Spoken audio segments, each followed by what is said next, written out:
Hello and welcome to knowledge zone channel. आज 27 दिसंबर के दिन हम पीआईबी के इंपॉर्टेंट न्यूज़ को डिस्कस करेंगे। अगर आपको मेरा लेक्चर पसंद आता है तो प्लीज़ मेरे चैनल को सब्सक्राइब करें, लाइक करें, शेयर करें। अगर आपको लेक्चर की पीडीएफ चाहिए तो मैंने इसका लिंक डिस्क्रिप्शन में डाल दिया, आप वहाँ से पीडीएफ डाउनलोड कर सकते हैं। चलिए डिस्कशन स्टार्ट करते हैं। पहली न्यूज़ है सोवरेन गोल्ड बॉन्ड स्कीम के बारे में।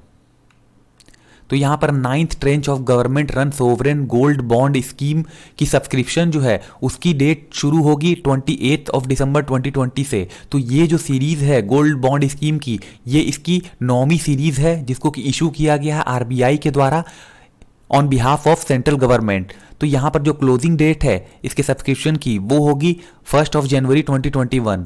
तो यहाँ पर गवर्नमेंट ऑफ इंडिया ने आरबीआई के साथ कंसल्टेशन करके डिसाइड किया है कि अगर कोई भी इन्वेस्टर इस तरह की स्कीम में ऑनलाइन अप्लाई करता है या डिजिटल मोड में पेमेंट करता है तो वहाँ पर उनको यहाँ पर ग्राम में 50 रुपीज़ की डिस्काउंट दी जाएगी, जो कि नॉमिनल वैल्यू से कम होगी।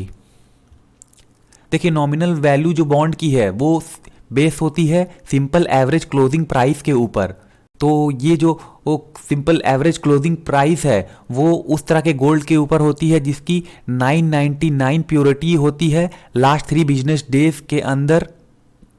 यानी कि 999 प्योरिटी की बात की जाए तो ये गोल्ड जो होता है वो काफ़ी प्योर फॉर्म में होता है। यानी कि 24 कैरेट गोल्ड के लिए यहाँ पर 999 प्योरिटी वर्ड का इस्तेमाल किया जाता है। तो ये जो एसजीबी स्कीम है उसको 2015 में ही लॉन्च किया गया था, जिसकी ऑब्जेक्टिव थी कि किस तरह से जो फिजिकल गोल्ड की जो डिमांड है उसको रिड्यूस करके ये जो गोल्ड स्कीम है इसमें यहाँ पर जो डोमेस्टिक सेविंग है उसको इस तरह से कन्वर्ट करना है कि आप गोल्ड में इन्वेस्ट ना करके आप इस बॉन्ड में इन्वेस्ट कीजिए। तो आपको जो आपके गोल्ड की वैल्यू है उसके बराबर ही इस गोल्ड बॉन्ड के अंदर भी आपको वही सारी बेनिफिट्स मिलेगी।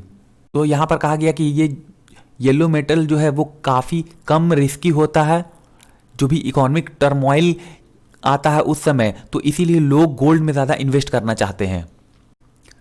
कुछ की थिंग्स है जिसको कि आपको समझना होगा अगर आपको सोवरेन गोल्ड बॉन्ड स्कीम में इन्वेस्ट करना है। तो उससे पहले देखिए, एज पर आरबीआई सर्कुलर जो इशू प्राइस है सोवरेन गोल्ड बॉन्ड का उसको यहाँ पर फिक्स किया गया है 5000 पर ग्राम। तो जो भी इन्वेस्टर हैं, जैसा कि मैंने आपको पहले बताया, अगर ऑनलाइन या डिजिटल मोड में पेमेंट करते हैं तो उनको पर ग्राम में 50 रुपये की डिस्काउंट मिलेगी। इसके अलावा यहाँ पर अगर कोई इन्वेस्टर जो है वो बाय करता है सोवरेन गोल्ड बॉन्ड स्कीम के अंदर तो वो किस तरह से ये बॉन्ड को खरीद सकता है। तो उनको यहाँ पर commercial bank, post office, stock exchange, Bombay stock exchange और नेशनल स्टॉक एक्सचेंज या स्टॉक होल्डिंग कॉरपोरेशन के थ्रू ये इस तरह की गोल्ड बॉन्ड को खरीद सकता है। इसके अलावा गोल्ड बॉन्ड जो है वो इंडिविजुअल को सेल किया जा सकता है। इसके अलावा अगर कोई हिंदू अनडिवाइडेड फैमिली है तो उसको सेल किया जा सकता है। इसके अलावा ट्रस्ट, यूनिवर्सिटी और चैरिटेबल इंस्टीट्यूशन को ये गोल्ड बॉन्ड सेल किया जा सकते हैं। इसके अलावा जो मिनिमम इन्वेस्टमेंट लिमिट है इस गोल्ड बॉन्ड की वो है 1 ग्राम, जो कि इक्वल है जो एक्चुअल गोल्ड होता है उसके। इसके अलावा मैक्सिमम लिमिट जो है इसके सब्सक्रिप्शन की वो है किसी इंडिविजुअल के लिए 4 kg या फिर हिंदू अनडिवाइडेड फैमिली के लिए 4 kg और 20 kg जो है वो ट्रस्ट के लिए है और इस तरह की जो भी सिमिलर एंटिटी है। तो ये जो लिमिट है वो पर फिस्कल ईयर के लिए है। इसके अलावा जो मेच्योरिटी पीरियड है इसकी इस गोल्ड स्कीम की वो है 8 साल की। अगर कोई इन्वेस्टर यहाँ पर चाहता है कि वो इससे बाहर निकल जाए तो उसको जो लॉक इन पीरियड है 5 ईयर का, उससे पहले अगर वो बाहर निकलता है तो उसको यहाँ पर अपनी बॉन्ड को सेल करना होगा स्टॉक एक्सचेंज के अंदर। तो इस तरह से आपको ये सारी चीज़ें ध्यान में रखनी होगी अगर आप इस सोवरेन गोल्ड बॉन्ड स्कीम में इन्वेस्ट करते हैं। तो अगली न्यूज़ है budget of department of agriculture and farmers welfare के बारे में। तो यहाँ पर यूनियन मिनिस्टर श्री हरदीप पुरी जी ने कहा है कि जो बजट है department of agriculture and farmer welfare के अंदर वो यहाँ पर मोर देन 6 टाइम हुआ है पास्ट 6 ईयर की अगर बात की जाए। तो यहाँ पर उन्होंने फर्दर ऐड किया कि प्राइम मिनिस्टर नरेंद्र मोदी ने स्वामीनाथन कमेटी की जो रिकमेंडेशन है उसको इम्प्लीमेंट किया है, जिसमें कहा गया था कि एमएसपी को यहाँ पर 1.5 टाइम्स करना होगा कॉस्ट ऑफ प्रोडक्शन से।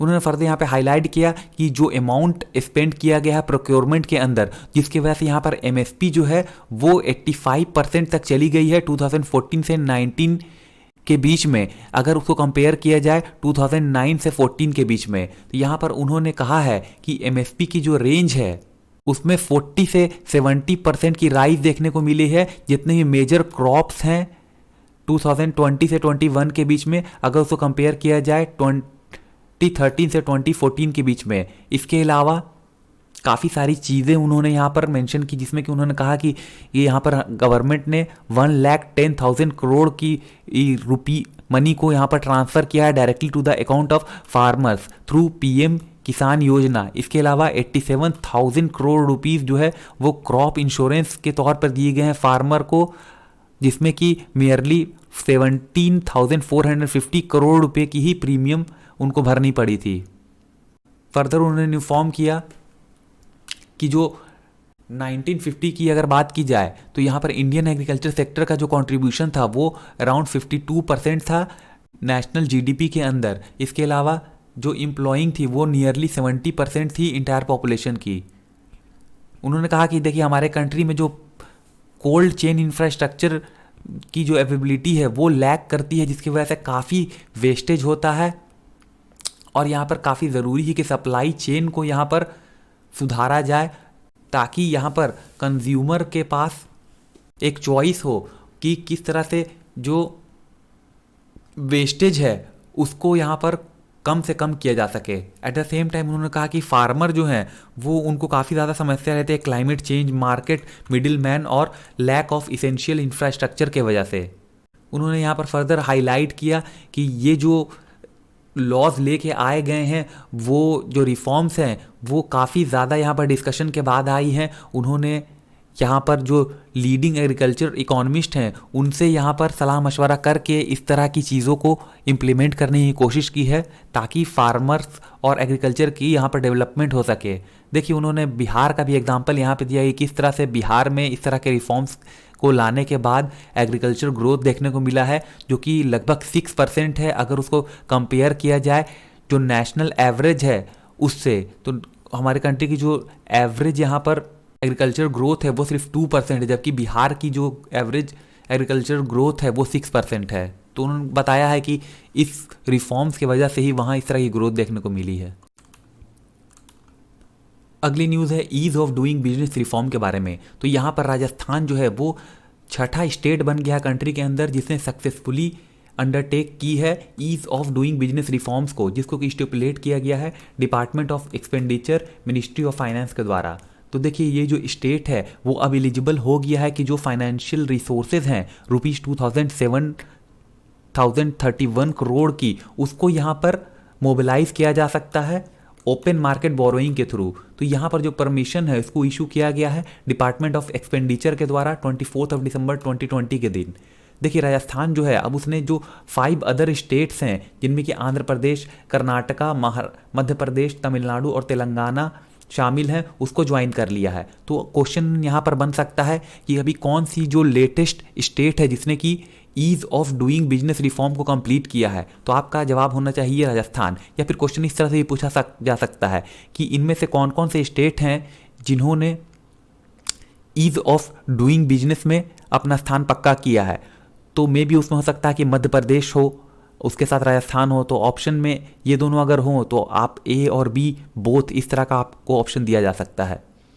तो यहाँ पर जो रिफॉर्म्स हैं उसके कंप्लीशन पे इन जो 6 स्टेट्स हैं इनको स्पेशल बोरोइंग परमिशन दी जाएगी ₹19,459 करोड़ की। तो यहाँ पर जो ईज़ ऑफ डूइंग बिजनेस है वो एक इम्पॉर्टेंट इंडिकेटर होता है इन्वेस्टमेंट फ्रेंडली बिजनेस क्लाइमेट का किसी भी कंट्री के अंदर।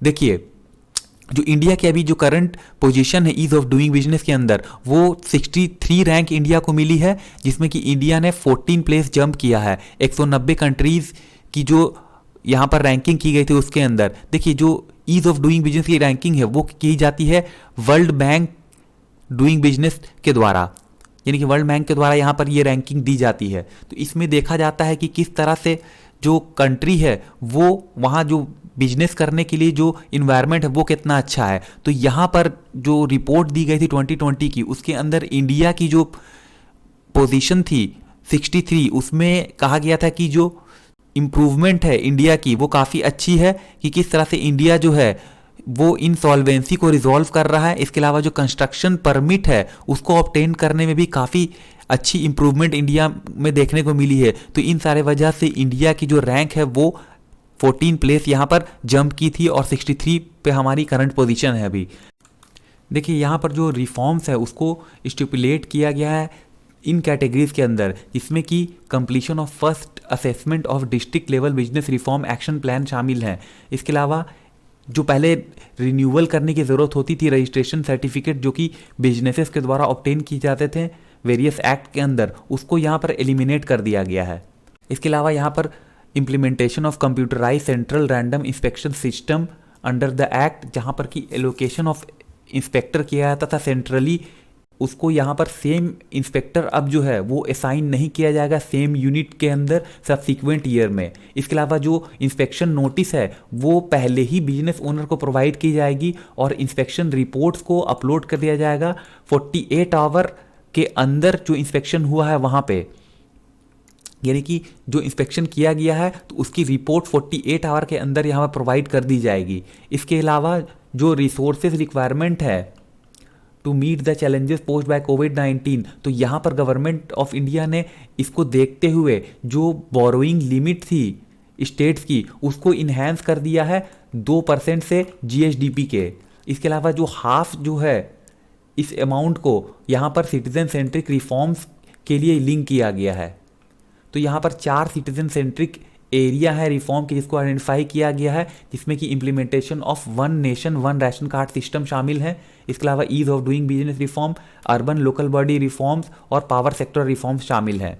तो यहाँ पर जो 10 स्टेट है जिन्होंने one nation one ration card system को इम्प्लीमेंट किया, जिसके अलावा 6 स्टेट्स ऐसे हैं जिन्होंने ease of doing business reform को इम्प्लीमेंट किया है, 2 स्टेट्स ने लोकल बॉडी रिफॉर्म्स को यहाँ पर इम्प्लीमेंट किया है। तो यहाँ पर जो टोटल बोरोइंग परमिशन जिसको कि इशू किया गया है स्टेट्स के द्वारा इस तरह के रिफॉर्म को, तो उनको लिए यहाँ पर 50,253 करोड़ रुपए की राशि जो अभी तक स्टैंड कर चुकी है।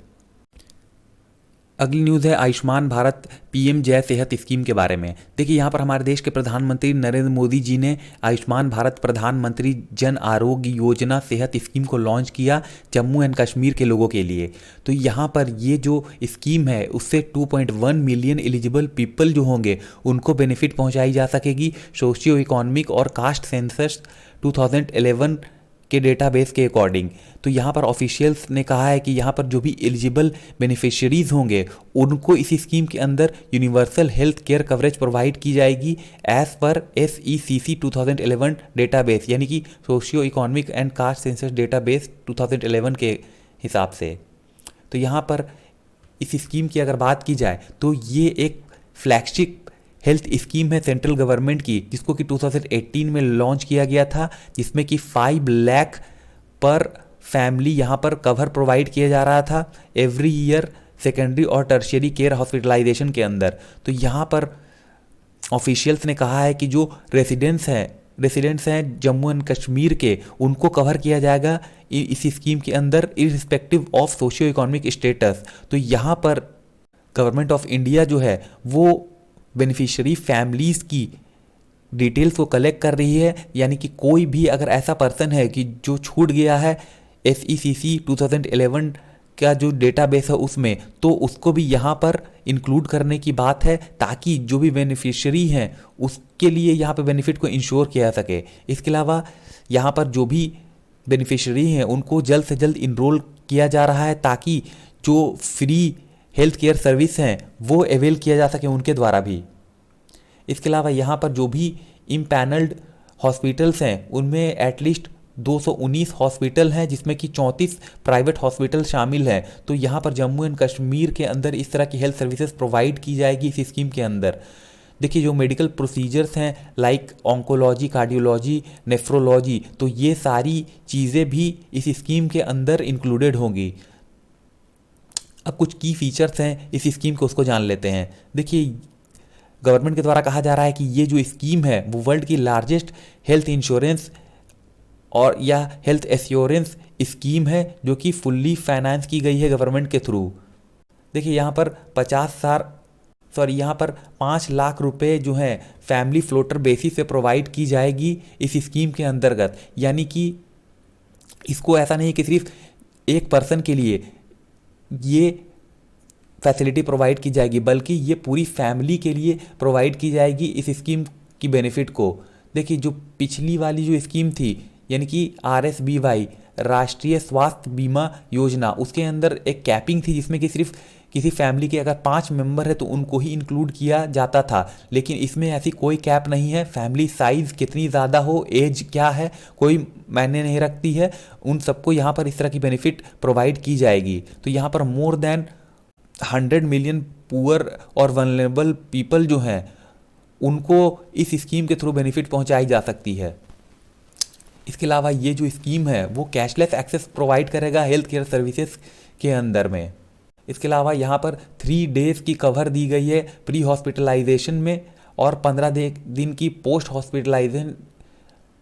हॉस्पिटलाइजेशन एक्सपेंसेस जैसे कि डायग्नोस्टिक और मेडिसिन प्रोवाइड की जाएगी। इसके अलावा कोई भी रिस्ट्रिक्शन नहीं है फैमिली साइज, एज या जेंडर को लेकर के। जितनी भी प्री एग्जिस्टिंग कंडीशन है वो भी इसमें कवर की जाएगी 1 दिन के लिए। इसके अलावा जो बेनिफिट है स्कीम की वो पोर्टेबल होगी, यानी कि जो भी इम्पैनल्ड पब्लिक या प्राइवेट हॉस्पिटल है इंडिया के अंदर, उसके अंदर इस स्कीम के अंतर्गत कैशलेस ट्रीटमेंट को अवेल किया जा सकता है। इसके अलावा जो सर्विसेज हैं उसमें 1393 procedures covering all the cost related treatment include हैं, जिसमें ऐसा नहीं है कि सिर्फ ड्रग्स या supply of diagnostic services physician fee ही शामिल हैं। इसके अलावा पब्लिक हॉस्पिटल्स जो हैं उनको रीइम्बर्स किया जाएगा हेल्थ केयर सर्विसेज के लिए प्राइवेट हॉस्पिटल के तर्ज पे। अब कुछ बेनिफिट्स हैं इस स्कीम के अंदर, उसको जान लेते हैं। देखिए, यहाँ पर मेडिकल एग्जामिनेशन, ट्रीटमेंट और कंसल्टेशन की फैसिलिटी दी जाएगी। इसके अलावा pre hospitalisation, medicine and medical consumables दी जाएंगे। नॉन इंटेंसिव और इंटेंसिव केयर सर्विसेज प्रोवाइड की जाएगी। डायग्नोस्टिक और लेबोरेटरी इन्वेस्टिगेशन होगी। मेडिकल इम्प्लांटेशन सर्विसेज अगर कहीं ज़रूरत है तो प्रोवाइड की जाएगी। इसके अलावा एकोमोडेशन बेनिफिट दी जाएगी। Food services, complication arising during treatment और पोस्ट हॉस्पिटलाइजेशन जो कि फॉलोअप करेगा केयर अप टू 15 डेज़ के लिए। तो ये थी आज की सारी news. Thank you very much for discussion.